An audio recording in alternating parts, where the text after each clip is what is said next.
Now, let's start the first session. Talking rituals and games, its significance between the present and the past.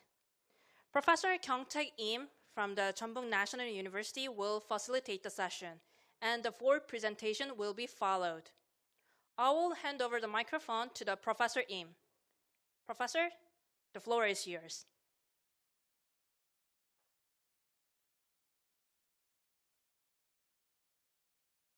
네, 방금 소개받은 임병택입니다. Hello, I've just been introduced. I work at the Jeonbuk National University. My name is Lim Kyungtaek, and I've been asked to moderate this first session. And I'm very pleased to be here at this first session. This first session is titled Tugging Rituals and Games, Its Significance Between the Past and the Present. In this first session, we have 4 presentations. I will give 15 minutes to each of the presenter and ask them to please stay within the time limit. And I just would like to remind the audience members that if you have any questions, you can make use of the chat box on the Zoom channel. Please make use of the chat box and we'll make sure to deliver the questions to the presenter. The first presentation will be given by Mr. Park Hyun-mo. He is the head of Cooperation Network Office at ICCAP, and he's going to be talking about international cooperation through tugging rituals and games. Mr. Park, will you please? Hello, everyone. I am currently in charge of cooperation and networking at ICCAP. My name is Park Won-mo. Due to COVID-19, we're all threatened, and that's why we're going through challenging times. However, despite the very difficult situation, we are here together for the International Symposium on Tugging Rituals and Games for its sustainability, and I would like to extend my congratulations. In Bintuk of Namibia, the 10th Intergovernmental Committee of the convention was held, and tugging rituals and games was successfully inscribed on the representative list of intangible cultural heritage of humanity. And what we'd like to talk about today is what kind of new changes were in place in the communities of the multinational inscription, and also what kind of activities were underway here in Korea. I can say that one of the greatest changes that we've seen was the interest of the media. When the news went out, I do believe that it was done in Korea on the multinational inscription, and many media outlets tried to and were very fervent to provide news across Korea. Not only that, in Vietnam and also in the Philippines and Cambodia. It wasn't in breaking news format, however, they were very active to let and promote this news. In the case of Vietnam, multinational inscription, the news on multinational inscription made it to the top 10 cultural news of the year. And you can see that the interest of the media on tugging rituals and games have been ever increasing ever since the multinational inscription.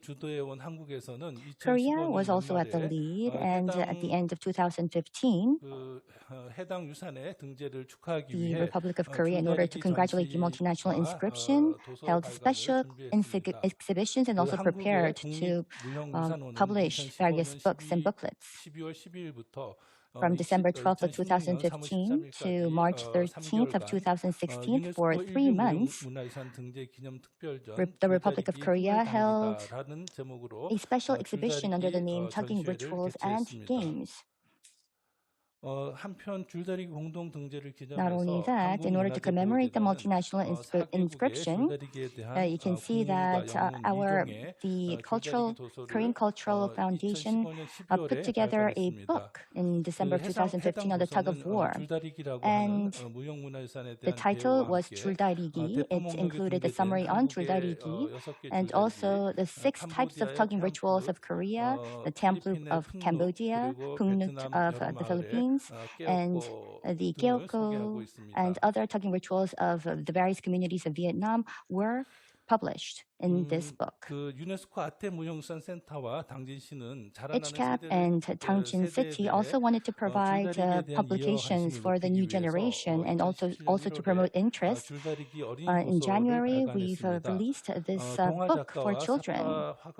We had illustrators and also children's book authors that came together. And what we did was utilize the various expert publications on tug of war to put together stories for children. So this was a book of tug of war for children. This book was in Korean, and in the kindergartens and elementary schools of Tangjin City distributed this book to the students. Not only that, there were various special events for children where the book was distributed to the participants. HCAP and Tangjin City, in order to enhance visibility as well as promote awareness, also published an English book. This includes traditional knowledge as well as ways to enhance diversity. Living Heritage were some of the publications that we released, and this was the 3rd volume, which had to do with tugging rituals and games. And here it includes that of Japan, Ukraine, as well as Thailand, which of course was not included in the multinational inscriptions, but we thought that it carried value in terms of it being one of the types of tugging rituals and games. Not only that, there was a textbook for high school students. And you can see that this was published by Pisang Education, and the title here, as you can see, is Tugging Rituals and Games.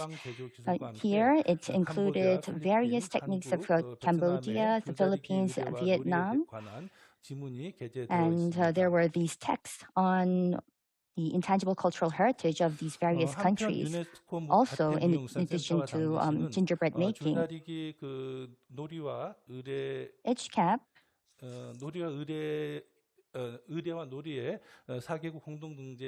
also believed that it was important to promote the value of tugging rituals and games, so we held public exhibitions across the countries. We had various collections of pictures and photos from the 4 countries, and not only that, we received new pictures and photographs from these 4 countries.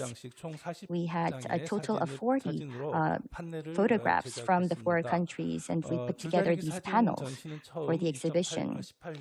In 2018, from November 21st to 23rd, it took place in the Hanoi Museum of Vietnam. What we did was engage in also exchanges, and we took these photograph panels to hold these special exhibitions.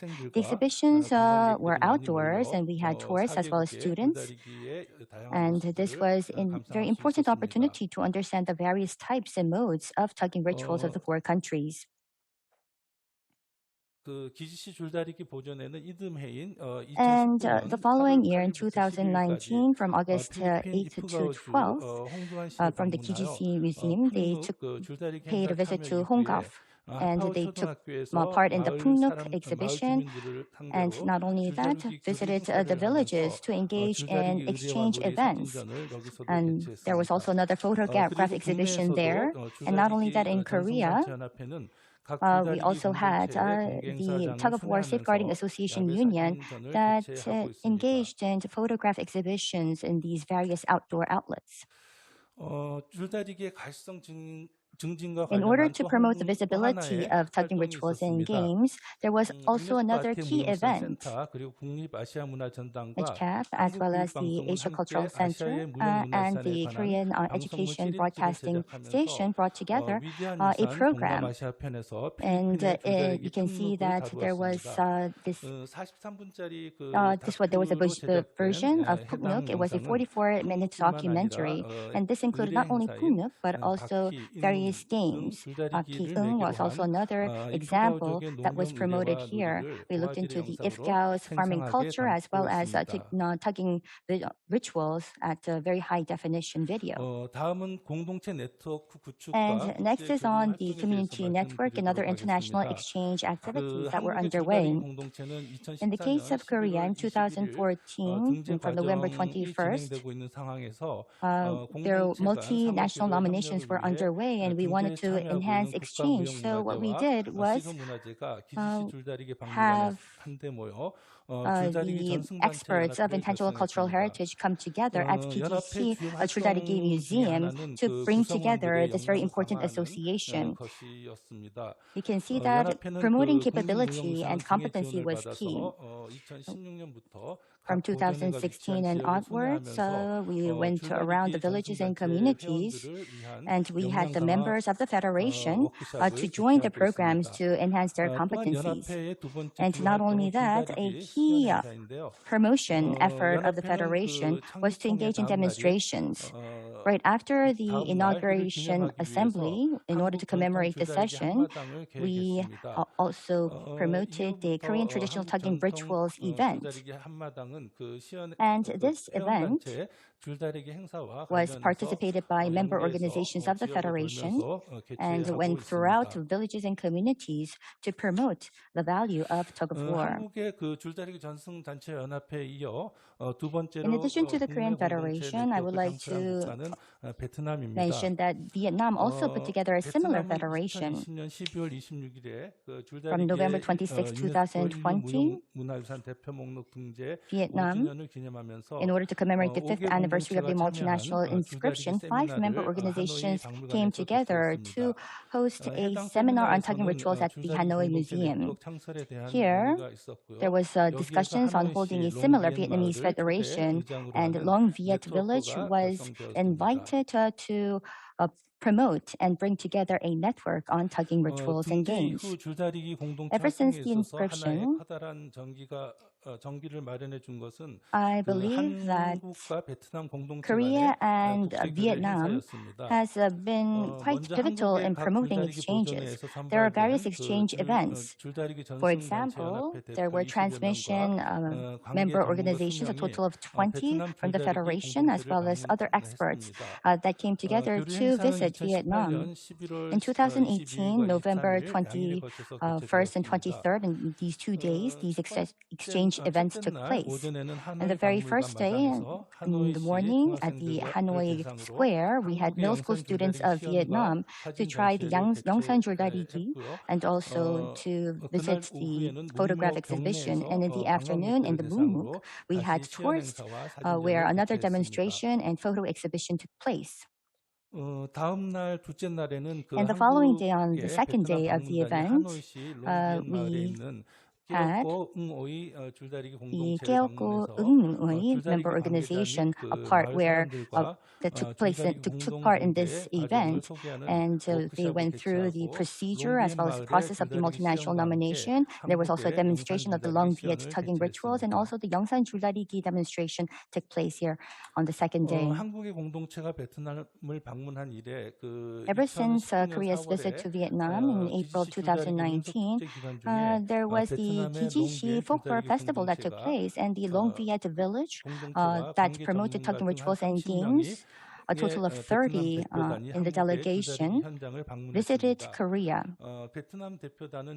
And the Vietnamese delegation took part in the workshops as well as seminars. And not only that, with the Korean Federation, they hosted demonstrations. And on the very last day, the highlight of the folklore festival was this, as you can see here in this picture, where various modes and types of 줄다리기 was demonstrated.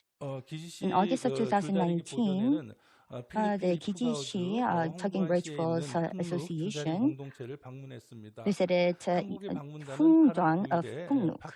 In August 9th, Baki Ingding were some of the rituals and games that were visited, and the Pungnuk festival was also where the Korean delegation had a great time.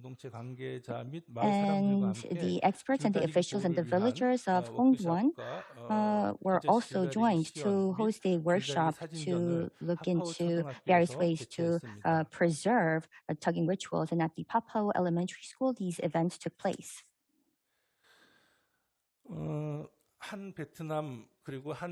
Korea, Vietnam, and Korea and the Philippines have successfully engaged in various exchange events. And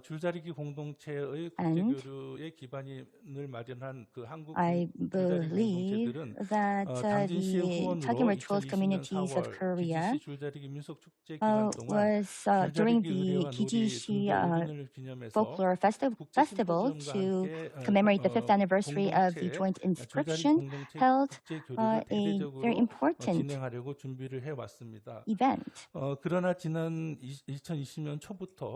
But as you know, from 2020 December, with the outbreak of COVID-19, the symposiums and the various exchange events could not come in fruition. However, despite this very difficult situation, Korea, even under the pandemic situation, in 2020 December 2nd, we held a 5th international symposium, an online symposium to commemorate the 5th anniversary of UNESCO joint inscription of tugging rituals and games.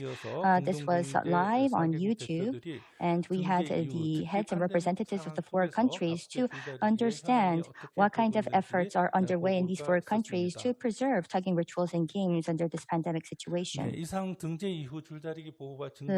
that was a very brief summary on the various activities to preserve and transmit tugging rituals and games. I truly hope that we can break free from COVID-19 and engage in further exchanges amongst the communities. Thank you very much.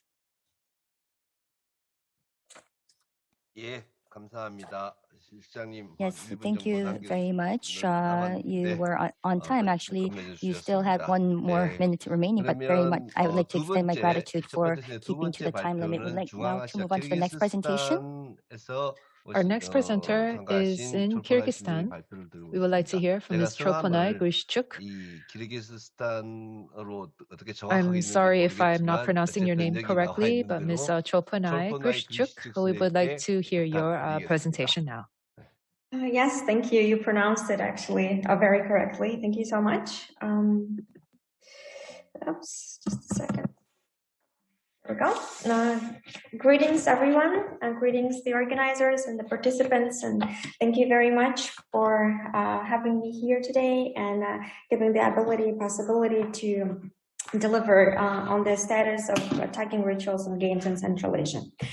The Central Asian countries have ancient, rich, and diverse cultural history, and all 4 countries of the region, Kazakhstan, Kyrgyzstan, Tajikistan, and Uzbekistan, with their mixed roots of nomadic tribes and sedentary peasants, share many aspects of their cultural heritage, and tugging rituals and games being one of them. So the tugging games, and one of the most popular ones is the tug of war in all the 4 Central Asian countries.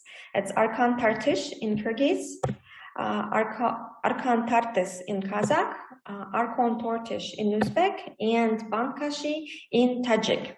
Throughout the span of history, the tugging rituals and games have experienced various transformations in form and practice due to the rapid change of people's lifestyle. However, tug of war has been one of the most popular traditional games, and today it is a national strength and endurance sport and is inscribed into the National Inventory of Intangible Cultural Heritage of the above-mentioned countries, Kazakhstan, Kyrgyzstan, Tajikistan, and Uzbekistan. Historically, the tugging games did not only serve as an endurance or strength sport, but also widely served and still serves today as means of social recreation and entertainment and source of joy. Habitually, the nomads had always had grand celebrations during migrations and seasonal holidays, with tugging games being at the centerpiece. There would be tug-of-war contests between families, tribes, villages, women, men, and children. And for those competitions, there would be winning prizes in the form of hunting dogs, game of birds, and other nomadic valuables. And one of such oldest forms and one of the entertaining tugging games examples was this one. This is called, hukat or tug of bulls or teketırmak or goat's hoof, as you call it. So here the contestants would go down on all fours, stand with their backs to each other, wind a rope with the softeners around their necks, and by the signal of the referee start tugging each other onto the opposite directions. The one who manages to pull the other contestant to his side or beyond the designated line was considered the winner. It was one of the most loved, popular, old forms of tugging games, but unfortunately today this is not played. It's very rarely, and it's almost forgotten in certain parts of Central Asian countries. So the popular tug of war, when and who and how it is practiced.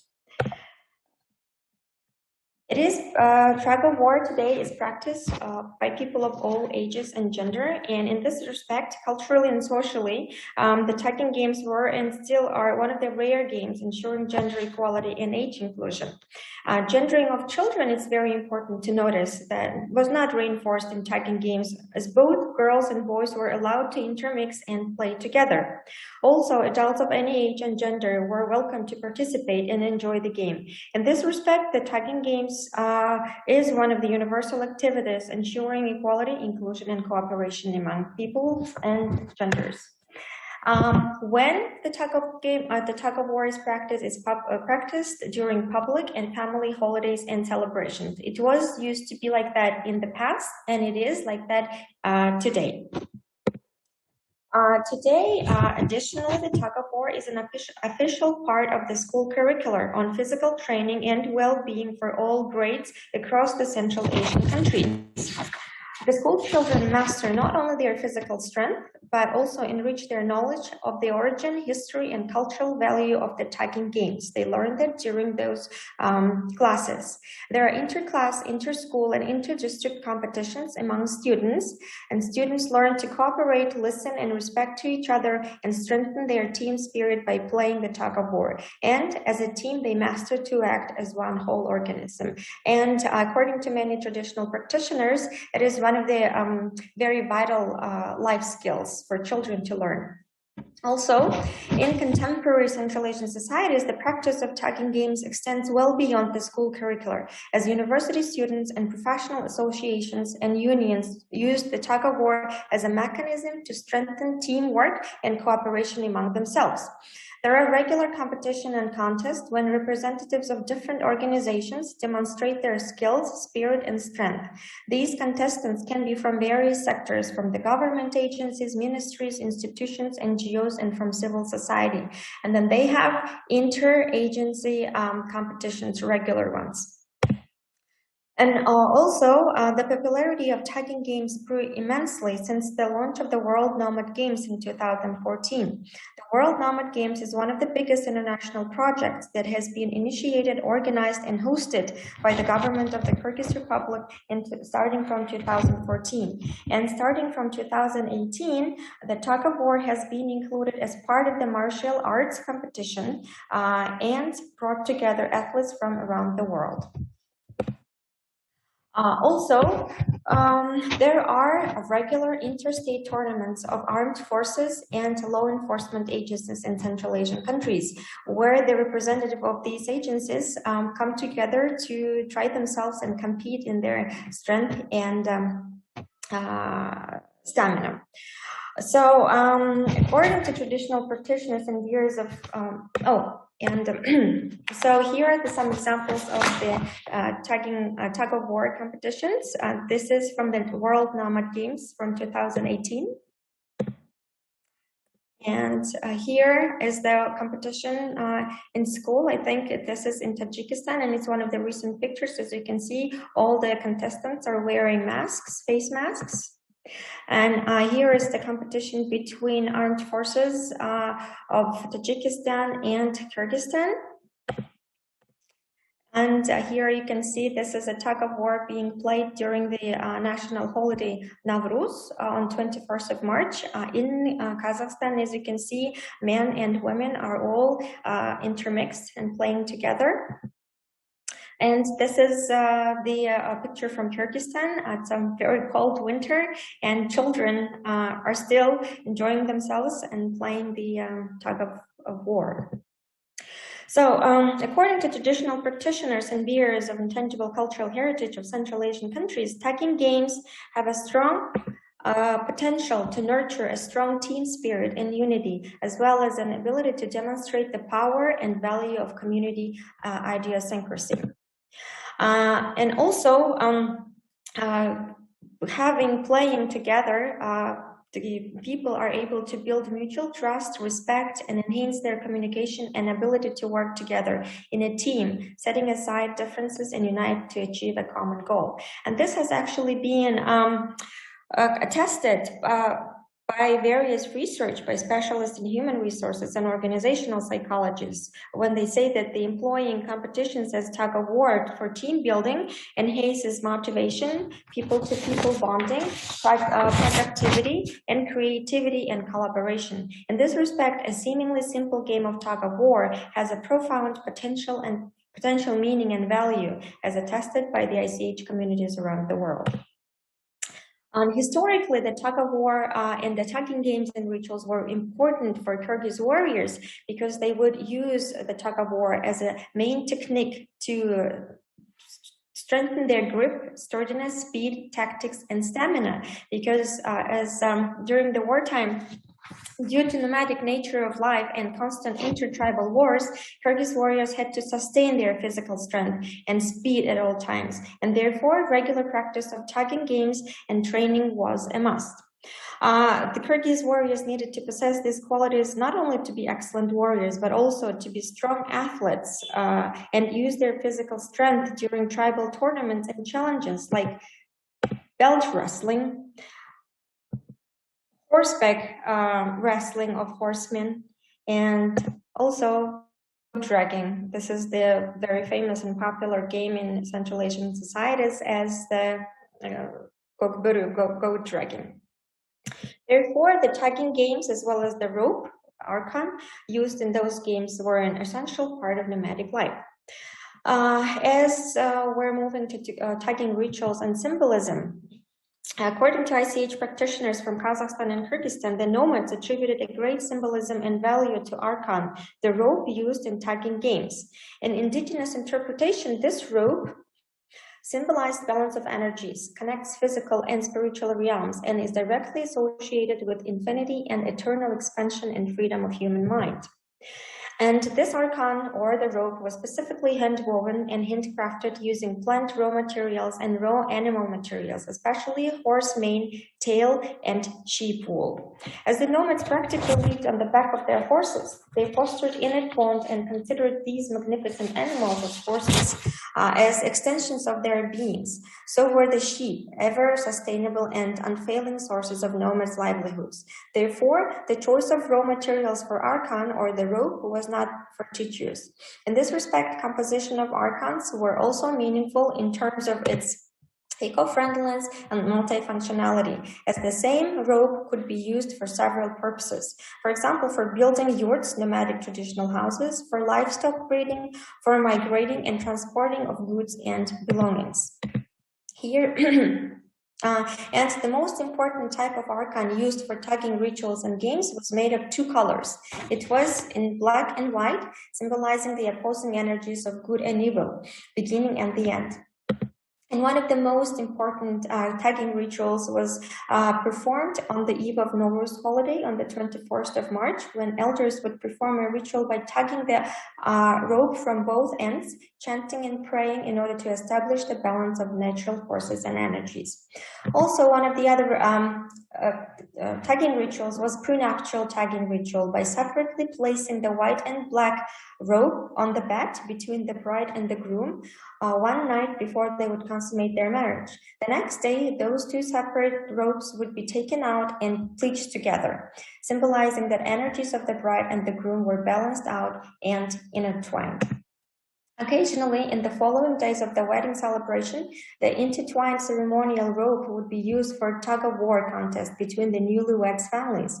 It was believed that the outcome of the game would define the household leadership in the family. Unfortunately, today, these rituals are not celebrated or are not performed anymore. Today, the ritualistic symbolism of the rope remains, but however, the tugging rituals are not performed, unfortunately.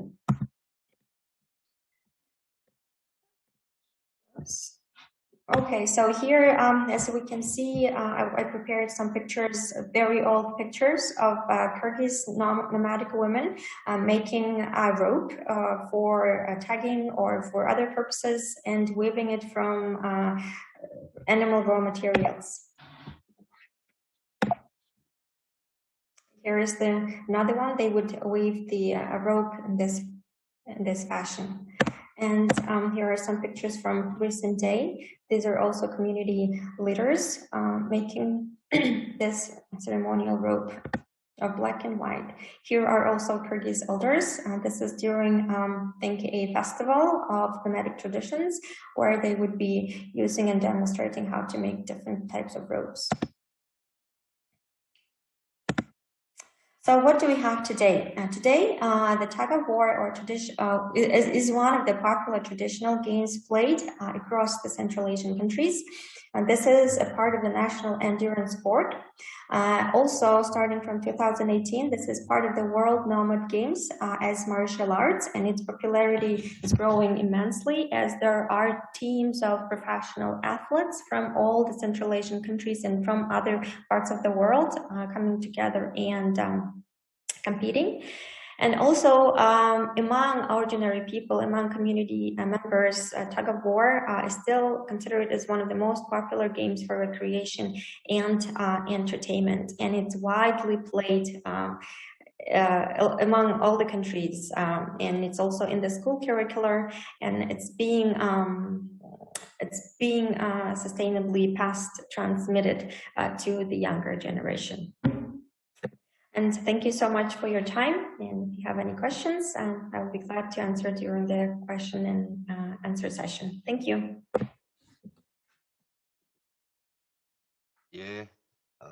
Thank you very much. I would like to thank all the presenters for keeping very well to the time limit. As the moderator, I have to say I'm very pleased. We've heard about the nomadic context in Central Asia and how tug-of-war and the tugging rituals and games are practiced there. That was a very interesting presentation, so thank you very much for that. We'll now move on to the next presenter, Paul Kwang-pyong of the Tug-of-War Association of the Republic of Korea. The title of the presentation is 줄다리기 as a modern sport, which is quite unique. I think that in Korea, tug-of-war or tugging rituals and games are pretty much practiced in the schools all the time, even from the time of elementary school, and even in colleges and universities, you see many students participating in these tugging rituals and games. And it was actually an Olympic sport up until the 20th century.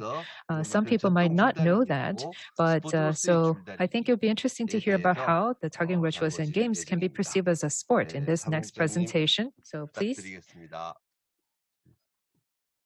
네, 안녕하십니까. Hello, everyone.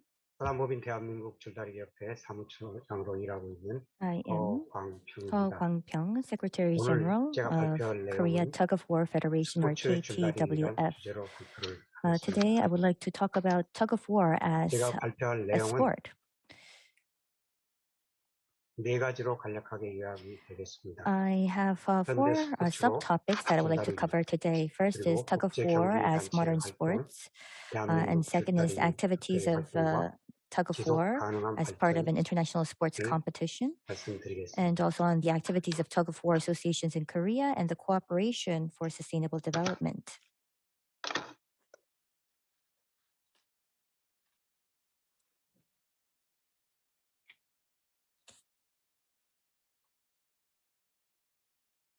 먼저 현대 스포츠로 줄다리기에 대해서 First 말씀드리겠습니다. of all, tug of war 지난 as 100년 modern 동안 sports. 스포츠 줄다리기는 During the past 100 years, there were two 첫 번째는 historical events. 세계 체육사에 기록된 정확한 사실입니다. This is a true historical event that's in historical records, where tug of war was played as an official competition of the Olympic Games. And second is the fact that it was inscribed on the representative list of intangible cultural heritage of humanity in 2015, which was a multinational inscription with 4 countries. So for the past 100 years, in the history of sports, you can see that it had a pivotal occasion, and also in the history of culture, this inscription is marked as a landmark event. There are 3 types of tug of war. One is as a traditional culture. The second would be a way to be transmitted as a method of play. Schools, in the companies, in the military, and also in the civil society, tug of war is a key mode of play. And there's also a tug of war as a sports game. So there are 3 types of tug of war mode of transmission that we were able to witness in Korea. So first, on the international game rules of tug of war sports. This is an international sport, and typically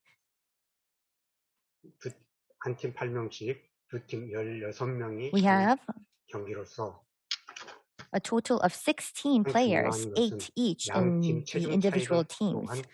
And you can see that it's quite interesting because he was able to overcome the limitations of weight class. You can see that tug of war is in the form of team weight class. There are both indoor as well as outdoor competitions, and the international rule is to pull 4 meters first to win the game. We have 1 chief referee and 2 assistant referees. A total of 3 referees will be involved in the game, and it uses a very long rope. Therefore, the referees use these hand signals to conduct the game. All of the players will and have to utilize various athletic wear. In the indoor competition, there are specific shoes and clothing and helmets that are necessary, and there are also those that are mandatory for the outdoor competition. And the players have these protective gear to make sure that no injuries take place during the games. Let me now move on to some of the activities of the international sports competition organizations. In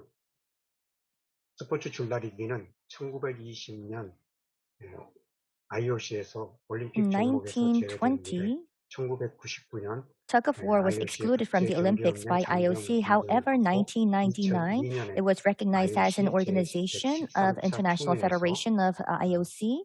And in 2002, in the 113th plenary session of the IOC, was recognized as an accreditation organization in 80 years, ever since it was excluded in 1920. Now moving on to TWIF, the Tug of War International Federation. TWIF was put together by the proposal of George Hutton of the Tug of War Association of Great Britain.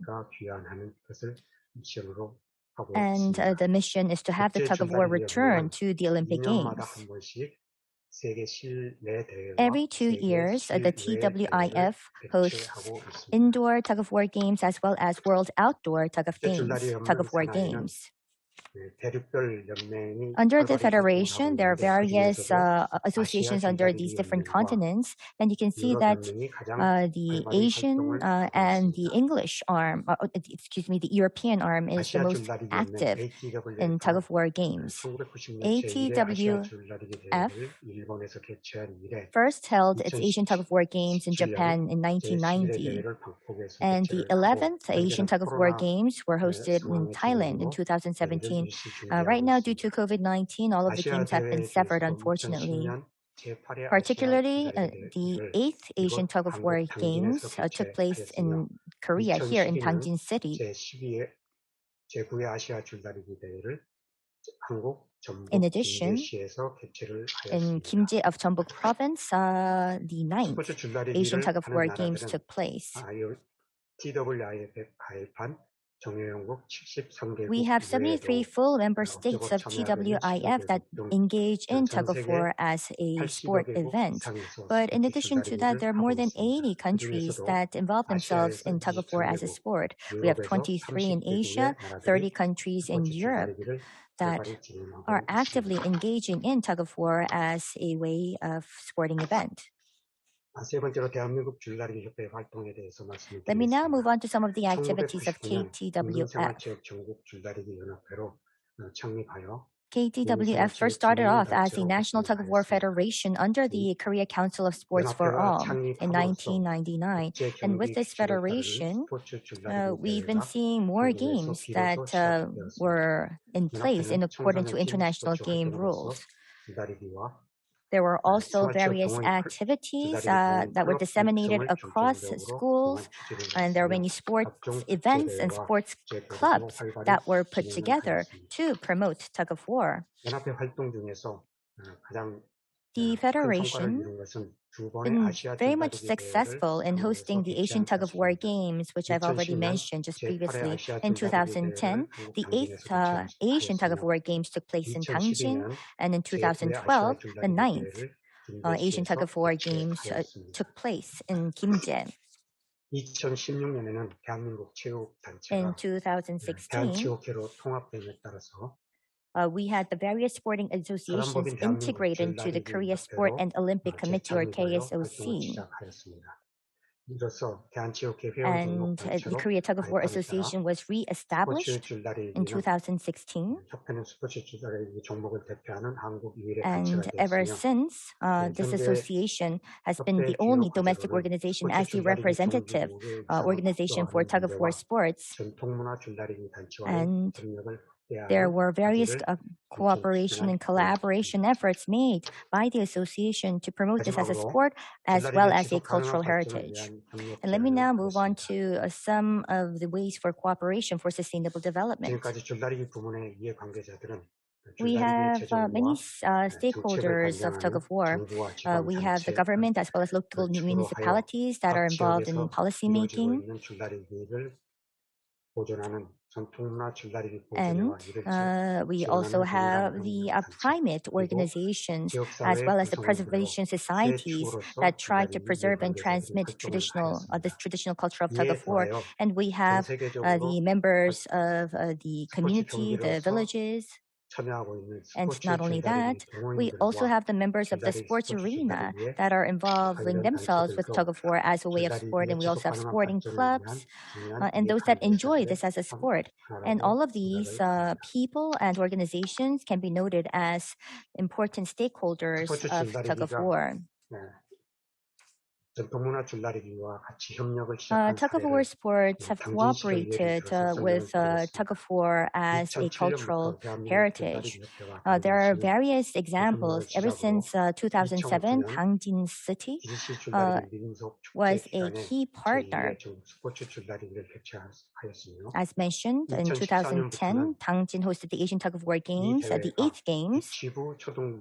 And not only that, we were able to expand out the nationwide tug-of-war games to kindergarten as well as to elementary school students.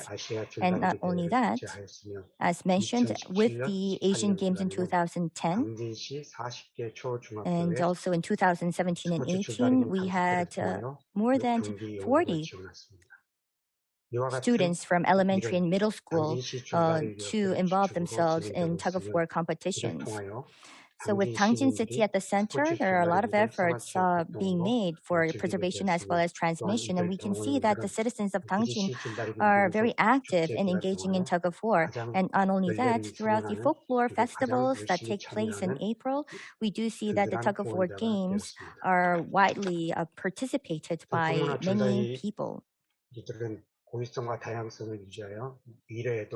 I believe that it's important to promote the diversity of tug-of-war so that it can be transmitted as a very important cultural heritage. And collaboration with tug-of-war as a sport is also something that needs to be further promoted. Tug-of-war sports, along with traditional tug-of-war, should go hand in hand. And I believe that it's all about coexistence. It's important to find the next 100 years of collaboration and to make this a reality. So with that, let me conclude my presentation. Thank you very much for your attention.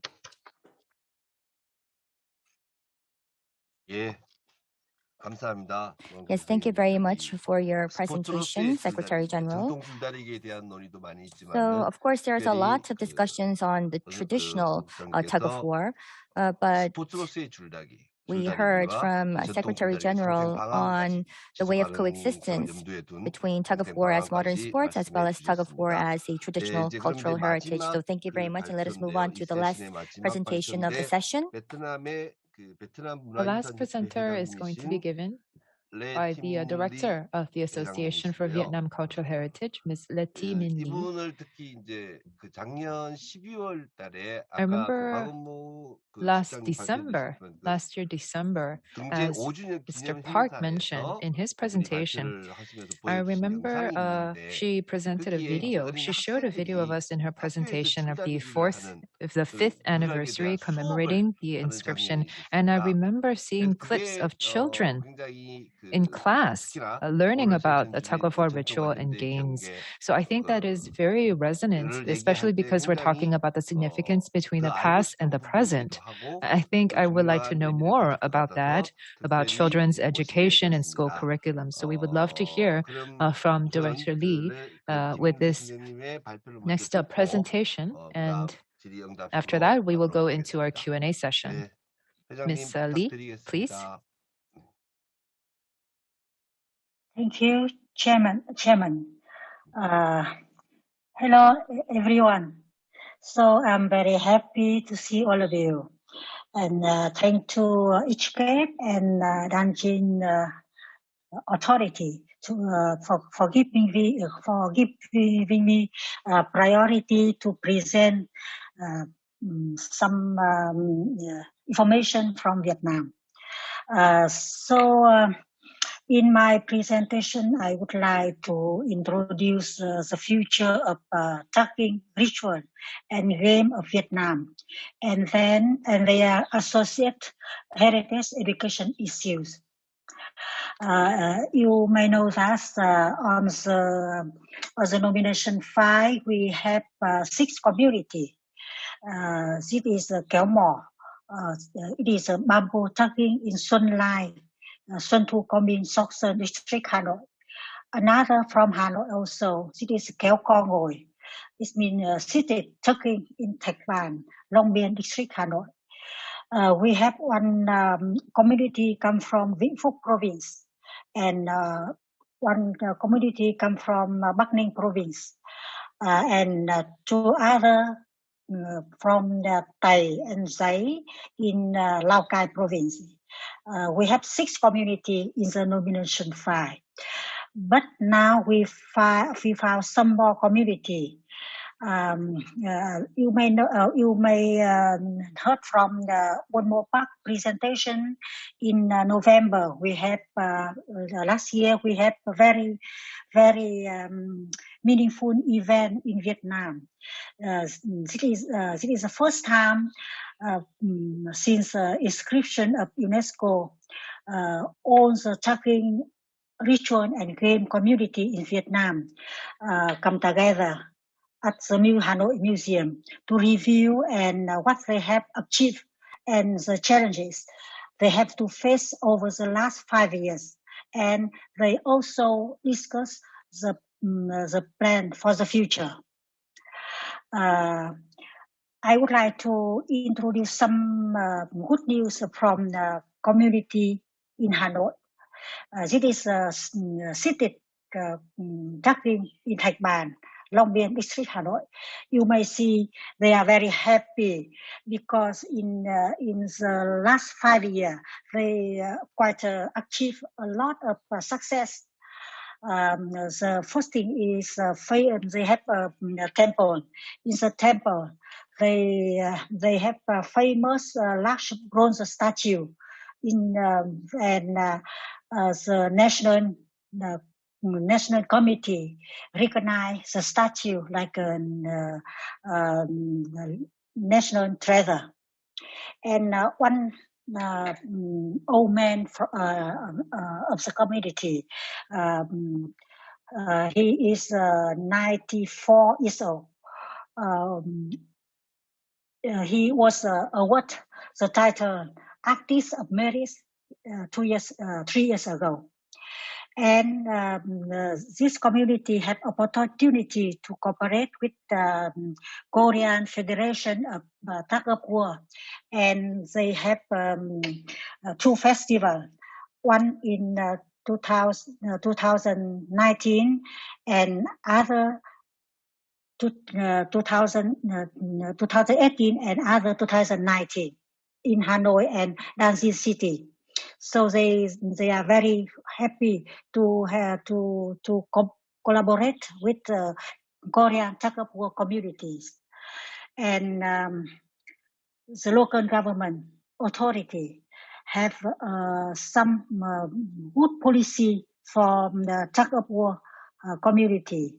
They spend very big public space in front of the temple to the community can use this place like a site for Tug of War and for educational programs also. So with support from our association and the Center for Research and Promotion of the Cultural Heritage of Vietnam, the community have learning program for children, and they organize several programs in their temple. The second community I would like to introduce to you is a Xuân Lai community. They call Kéo Mò. They also in Hanoi, but comparing with Long Biên community, they have some difficulty. Especially, they need some support from government, local government, to have a new place for playing, and some support from government for reconstruct their temple also. But they are very happy to join this festival. You can see the first community is Kéo Sông Rattan Tugging community in Hương Khanh Town, Vĩnh Phúc. There are big community. They have around more than 100 people.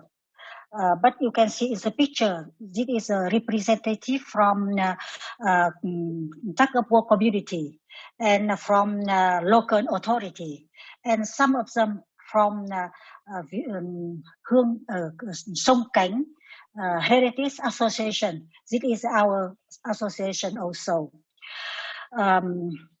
When Tug of War of Long Biên community go to visit Hương Canh community. They are very happy to exchange the experience in the 5 years ago, and they said that they want to set up a program like Long Biên community, a program for children like Long Biên community. Mrs. Phạm Thu Huyền, head of Culture and Information Department of Bình Xuyên District, confirmed that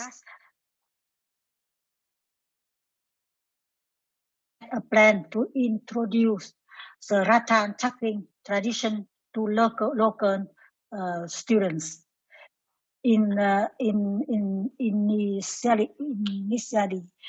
through the provision of introductory text about this heritage in their community, their history education programs, and our center and our association promise with Hương Canh Rattan Tuggable community to come back to help them to develop educational program in the future.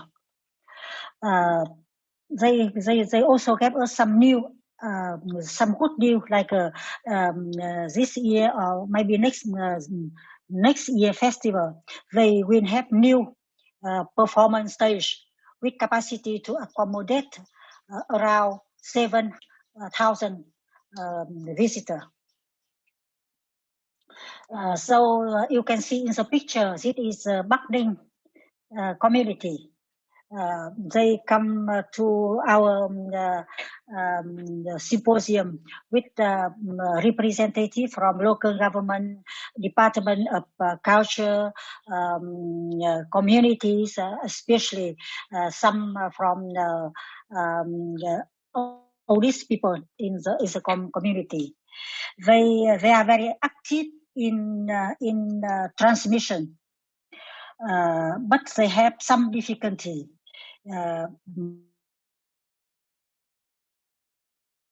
How to transmit the way to do the rope with the bamboo. They have only 2 old people can do that, and this is a problem, and the big issue to do in the future. In the last 5 years, they welcome the primary school to the festival and introduce them and how to make the rope and how to play with the rope. This is we see that it is educational programs also. In our meeting, we have new community. 6 years ago, when we did the inventory, the researcher forgot to this community, but we found them and we visit them and we organize some small seminar with them, and we know that they already preserve well their tradition, and they want to connect with other communities, and they are very happy to join this meeting and give us many good idea how to promote, how to develop the relationship between community in the future. The representative of local authority says that they will do inventory this year, and they will build up the nomination file for Vietnam list for intangible cultural heritage.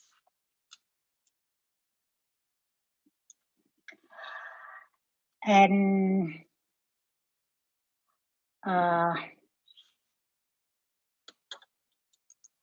do you hear me? Yeah. Hello? Do you hear me? Okay. Okay. So the last year we have a very successful community symposium with a very important decision. 100% of representatives support the proposal of our association to set up a network of federation or club of tug-of-war community in Vietnam. So in next my presentation, I would like to tell you some new from heritage education issue. We have one important policy since 2013. The Ministry of Culture, Sport and Tourism and the Ministry of Education and Training together signed the very important document. It is a heritage as an element for high school curriculum. Following this policy, most of high school in Vietnam have to develop suitable heritage educational program for children, especially use the intention of each local authority for local children. When we set up educational program, we work with the community to identify the value of intangible cultural heritage and how to and we discuss how to integrate with curriculum. But the most important educational program, I think there are three key factors. This is family, community, and school. You can read the story of Giống Festival in my presentation. If we do it in the family, they educate the children well. They can behave as a festival well also. In the last 3 years, in the last movie I showed last time, you see Long Biên community have a program, and Mr. Ngô Quang Khai, head of Trấn Vũ Temple, says that every year we welcome more than 12 visitors to temple. In this program, the committee contact directly with children. They teach them, and they tell them how they have to keep tradition. But we our center do a lot of program with school with the 3 steps you can see in my presentation. Before visit the heritage, and during the visit and after the visit, you can see with 3 steps you can they learn a lot from their heritage. So in my conclusion, I would like to do some more activity in the future. This year, we will work with Rattan Tugging community in Hương Khanh Town to develop the program and promote the Kéo Co Ngồi in Thạch Bàn village, and with the updating and enhancing its program quality. So on behalf of our community, I would like to send the regard to all the community tug of war in Philippines, Kyrgyzstan, Korea, Cambodia, and we would like to cooperate with all of you. Thank you very much.